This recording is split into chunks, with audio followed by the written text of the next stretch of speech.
See what I did here? I wore the Stone Cold shirt because CM Punk wore a Stone Cold shirt in his pipe bomb. Okay. We are a couple days removed from what some people are considering John Cena's greatest promo of all time. Now, I don't know if I agree with all that. It's definitely up there, but it's certainly monumental enough to deserve a little breakdown, which is exactly what we're going to be doing here today. We're going to basically go line by line dissecting John Cena's pipe bomb. I want to compare and contrast it with CM Punk's pipe bomb, which it is based off of and basically a recreation of, and give some explanation and my 2 cents on what some of the references mean. First of all, the most immediate detail that's the same between the two pipe bombs is the fact that with a 14-year difference, both promos started out with a John Cena versus R-Truth match. Instantly crazy. And if R-Truth was still fired or not brought back, that little detail wouldn't have been possible. Furthermore, both promos were given while the other was laying in a heap through a table. And then consequently, they each were like selling for like 7 to 10 minutes, which is pretty sweet. Cena starts his promo with nearly the exact same sentence that CM Punk started his promo 11 years ago by saying, quote, "Punk, as you lay there and you're most uncomfortable, I hope you can listen, I hope you can digest." From just that first line, accompanied by CM Punk laying through the table, you can hear the audience's reaction. You can tell that in that moment, the audience gets clued in to what's about to happen. John Cena is gonna give his pipe bomb. In CM Punk's pipe bomb, he is 3 weeks away from leaving the WWE with the title. Cena replaces 3 weeks with 6 months, as that's his plan, and before those given time frames, they both have to get something off their chest. Now, throughout this, especially at the beginning of Cena's promo, there's a lot of direct quotes here that are in reference, and basically, like I said, direct quotes from CM Punk's pipe bomb. So I'm not gonna go back and forth reciting like line for line each same line from both promos. I will also make sure to be going over certain lines that need further explanation just past Cena throwing Punk's lines back in his face. Like in Punk's pipe bomb, Cena expresses how much he likes his opponent. And just like Punk did to Cena, Cena expresses that he hates the idea that Punk thinks he's the best in the world. Because, as Cena points out, he's not.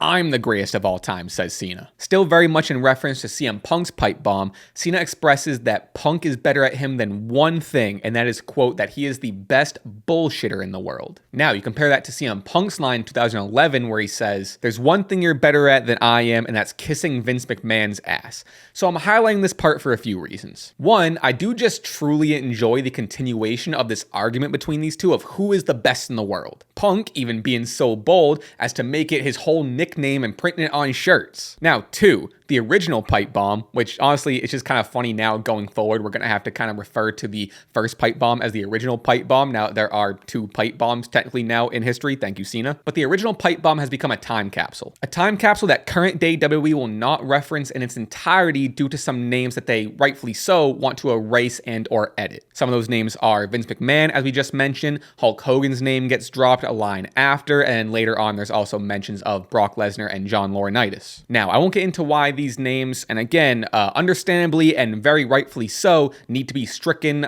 from being referenced today, but they are worth mentioning their inclusion here to give some context as to why WWE jumps around them in their edits that you may have seen / will see going forward. In one of the most recent video packages covering Cena's promo, they did use direct audio and video from CM Punk's pipe bomb. However, there was it's mainly the reason why I'm really bringing this up, because it's just kind of funny. And if you're curious why this edit sounded all clunky and weird, this is the explanation why. I just kind of thought it was kind of funny how it was edited, but it basically goes, instead of having Vince's name in there and kissing Vince McMahon's ass, the audio edit sounds like, Punk going, "And that's kissing ass." It's just like a total, "and kissing ass." So I don't know. Like I said, I just kind of thought that was a funny edit when I heard it, and I wanted to include it. All right, moving on. In CM Punk's promo, after mentioning how The Rock is also an ass kisser, he looks to the camera, waves, and said, "Oops, I'm breaking the 4th wall." I believe that this is done to really emphasize the point of hey, this is off script. This is not part of your normal regular TV program. This has now all of a sudden become real, and I'm talking to you as, this guy talking to you. This is real. Uh-oh. Now, coming back to 2025 in Cena's promo, John Cena calls for Stu the cameraman to get a closer shot so Cena can pretty cartoonishly wave into the camera and say, "I'm breaking the 4th wall." For me, what makes this hit even harder is knowing the history of John Cena and Stu the cameraman. Cena's gone on record to show his love, admiration, appreciation for Stu the cameraman and all his hard work over the years as a cameraman. It even got to a point where Stu was being referenced on TV. When Cena would come out as a face and he would have his towel, he would look into the camera and he would often say, say, "Let's go to work, Stu," or reference Stu being behind the camera, and that kind of built this like on-screen, nice, cool relationship with Cena and someone who works behind the scenes being Stu. So this marks what I believe is Cena's first mention of Stu the cameraman since turning heel. And why I think this is so impactful to me is simply just a now heel Cena mentioning this beloved Stu. You know, he didn't really say anything negative toward him, but I think just mentioning him and reminding everyone that he's there. And Cena is a heel to everybody, including maybe possibly Stu, and we would hate that. That'd be bad. So knowing that Stu had to film that promo was just another kind of added jab, you know? All right, getting to something that is unique to Cena's pipe bomb. Cena calls CM Punk out for being a bullshitter. He says Punk, quote, changes his values as much as he changes his t-shirts, which that one's kind of self-explanatory. Punk being a hypocrite is a big theme in this promo. Most notably, his hypocrisy and being a bullshitter that Cena, I think, is referencing is his past comments in that tweet toward The Miz about working in Saudi Arabia, and now Punk is obviously going to main event the show in Saudi Arabia. We'll move on, but we will come back to this theme of hypocrisy later. Cena says that Punk is, quote, just a loudmouth opportunist who will step on the necks of people whom actually work hard if it will get you ahead. Then, in reference to CM Punk name-dropping and shouting out Colt Cabana during his pipe bomb, John Cena shouts out Claudio Castagnoli, Nick Nemeth, and Matt Cardona. Going to the Punk side of things for a minute, there's video essays written, probably already written and published and put out about the relationship between CM Punk and Colt Cabana, but just the context needed here is, for those that don't know, Colt Cabana was a close friend to CM Punk. Notice I said was, but he was a close friend to CM Punk that he shouts out after saying that he might take the WWE Championship and defend it in ROH, which is the company that CM Punk got his start and big break-in with Colt Cabana. Within the context of 2011, I believe Colt Cabana's name was dropped because that's who CM Punk relates his time while he was up and coming with the most. To take things a step further and to add some shock value, Colt Cabana was not part of the WWE in 2011. Dropping a non-WWE wrestler's name on WWE programming was a big whoa in 2011. It still works today, as we see, as we'll kind of get back to Cena's promo, but especially in 2011, it was a way more like, whoa, oh my god, I can't believe you said that, oh, that's a non-WWE name, and whatever. Like, it was a little crazier. You could also argue, in addition to all of that, CM Punk name-dropped Colt Cabana's name because he believed he was someone that did not get the shine, success, or recognition that Punk believed that his friend deserved. With all that in mind, back to Cena. John Cena name drops Claudio Castagnoli, Nick Nemeth, and Matt Cardona. Now, for those that are unaware, Claudio Castagnoli was Cesaro in WWE, Nick Nemeth was Dolph Ziggler, and Matt Cardona was Zack Ryder. This part of Cena's promo has been the most, what I've seen, discussed and argued online with people trying to figure out why these three names specifically. Here's some stuff that I think, some stuff I found, just I guess my 2 cents overall. First of all, just simply put, they're all Cena's friends, just as Colt Cabana was CM Punk's friend. To really drive this point home, I even heard, like, I don't know, a month or two ago that Claudio, Cena, and also Seth Rollins are all in a group chat together to discuss coffee. So, you know, if there's any question on, like, if these people are actually friends, like, is there some, you know, proof? Cena, like CM Punk did with Colt Cabana, is name-dropping non-active WWE wrestlers for, one, the shock value, but also, at the same time, he's advocating for his friends that he believes were or are in the same category that Colt Cabana was. That category being wrestlers that Cena believes have not gotten the shine, success, or recognition that he believes that they deserve. There is also one theory that I saw that these are 3 names that CM Punk held down. While I don't think that's totally accurate, I did see someone on Reddit say that before Punk walked out of AEW, he was scheduled to face Claudio.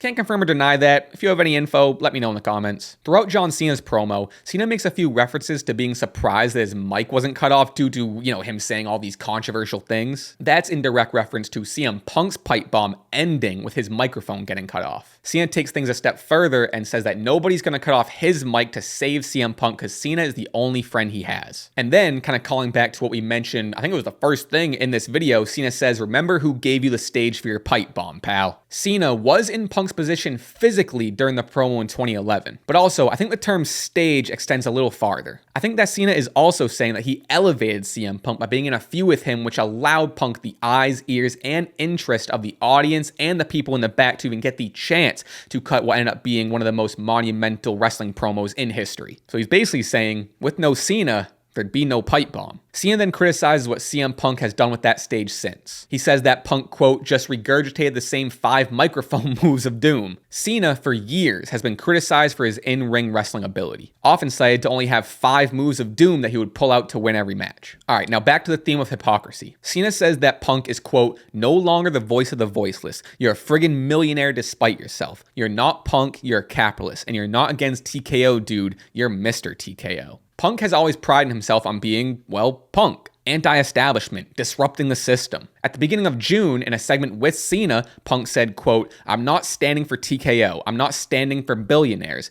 I'm here to defend the people. However, after all these years of trashing WWE, here he is back in the company, accepting whatever bag of money TKO will throw at him despite whatever various comments he's made in the past. At this point, the crowd is starting to chant for John Cena, which as a viewer was disappointing and almost frustrating to hear as someone who wants the crowd to finally fully turn and give in to the Cena heel turn and boo him out of the building. Whether that's the crowd's fault for just cheering and booing for whoever they want with disregard for the story, or is it the story's fault for not being compelling and moving enough to elicit those boos from the crowd that they are working for? I'm honestly not sure which is true. You let me know your thoughts. Regardless, Cena smartly turns it around after getting cheered for saying that he's the greatest of all time and not Punk by saying, see, they know. Cena goes on to say that CM Punk was the best in the world for only 7 minutes 14 years ago. I believe this is simply in reference to when CM Punk beat John Cena at Money in the Bank for the WWE Championship, leaving the arena with the title, blah, blah, we know the whole story. Going along with the crowd still cheering and chanting for John Cena, Cena tells Punk to bring his A-game to Night of Champions because, quote, the mood is starting to change. Which again, I think is another self-aware move by Cena to make the positive Cena chants make more sense. The crowd is finally starting to hold Cena up as best in the world, not CM Punk. John Cena ends his pipe bomb by telling USA Network that they can, quote, keep the extra 2.5 minutes. I don't need a bomb. Elvis has left the mother fudging building. Which it wouldn't be a Cena promo without like some sort of kind of silly replacement for a swear. Mother fudging though is crazy. Cena gets back in the ring for one final word. He says, quote, thanks for letting me rip off your promo to make you look even more foolish. Basically saying, I did it. I did your claim to fame. And according to Cena, I did it better. See how easy it was for me. I hate to say it. I hate to use the word, folks. Cinema. Come on. The show ends with John Cena on his way out, belt over his shoulder, but he stops, turns around toward Punk, blows him a kiss. Which, obviously, if you know, is in direct reference to CM Punk winning the title and leaving the arena with it, and ending it by blowing a kiss. Full circle, I'm going to be the one to leave the company with the title now. And that's it. That's the promo. That's my little 7 pages of the CM Punk John Cena comparison pipe bomb promo. Thank you all for watching. I know it's a little bit different of a video that I do, but let me know what you thought. Let me know your thoughts in the comments about the promos. Did you like it? Did you hate it? What did I miss? Did I miss any references? I would love to hear from you. Thank you as always for being here. I really appreciate it. Please check the description for all my socials. I didn't mention my Patreon. We do a watch along every single week of a random wrestling match chosen by you on Patreon. Please go check that out. And other than making sure you're subscribing, I'll see you neks time. Thank you for being here. Goodbye. Bye.